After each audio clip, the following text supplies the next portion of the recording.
Thou shalt not deny God. There have been some disturbing events behind the former Iron Curtain. It all began when the feminist punk band known as Pussy Riot ended up behind bars, and more recently, 38-year-old blogger Viktor Krasnov suffered the same fate. In a stunning reversal, the land of Lenin and Stalin is veering towards a time when it could be forbidden to publicly deny the existence of God. According to Krasnov's attorney, Andrei Sabinin, who spoke to the Washington Times, this case could set a precedent.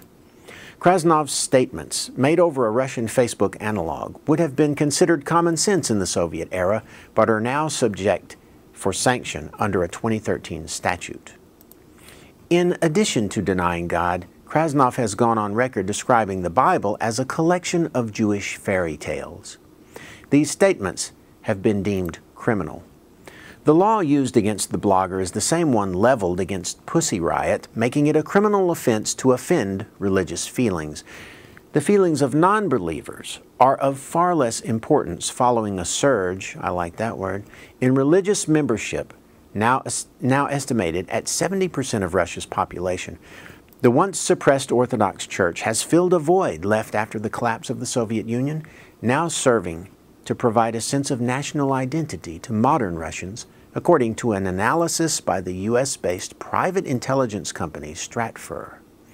President Vladimir Putin's motives for publicly promoting the interests of the Orthodox Church and the punitive law become clearer in Stratfor's conclusions on the issue.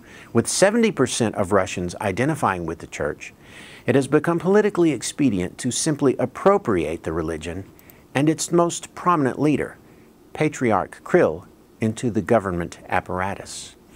Kirill has made the news recently from a February 12th figurative and literal embrace with Pope Francis in Havana, forging a new relationship to repair a religious schism dating back to the year 1054. But back home, his alliances with Putin's government are deepening over time. The current state of affairs has Kirill using his pulpit to promote Putin's policies in return for state support. In a harbinger of things to come, Kirill has actually come out against human rights, calling it erroneous to put them before the Word of God, as interpreted by him, of course. It remains to be seen whether backlash over these statements will swing the pendulum against the Orthodox Church again. Swiss neutrality. The proverbial neutrality of the Swiss is being tested as outrage surrounds a classroom in Zurich. It is customary in Swiss society for all students to shake the teacher's hand as part of a time-honored tradition. According to Justice Minister Simonetta Sommaruga, the handshake is part of our culture, but now there is national outrage because two male Muslim students refuse to follow the country's customs. Citing personal religious beliefs that even a customary handshake with a member of the opposite sex will antagonize several variants of the Abrahamic God in both Islam and Orthodox Judaism, these students have become the center of a national controversy. The stakes are high as the Egerkinger Committee, a lobbying group that has successfully banned minarets in Switzerland, has stated that those refusing integration should not have their residence permits renewed.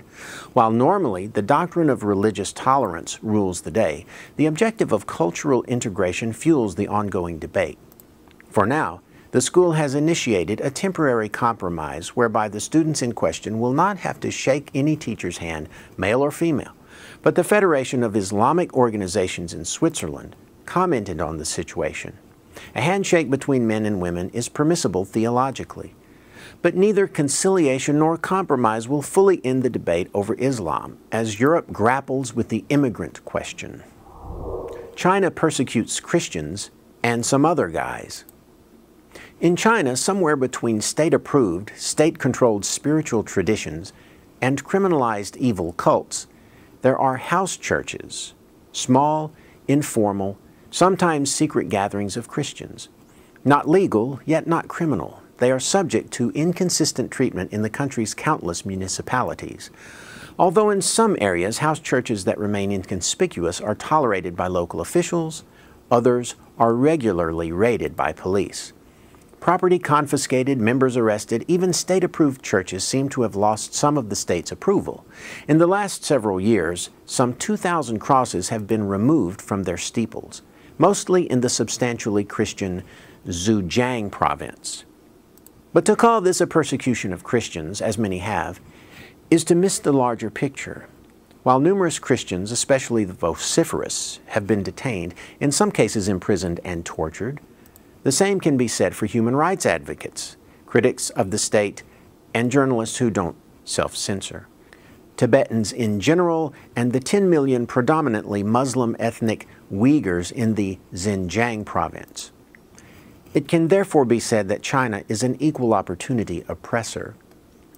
But it's not all bad news. Human Rights Watch reports that in 2015, the number of offenses that call for the death penalty was reduced from a whopping 55 to a slightly less whopping 46.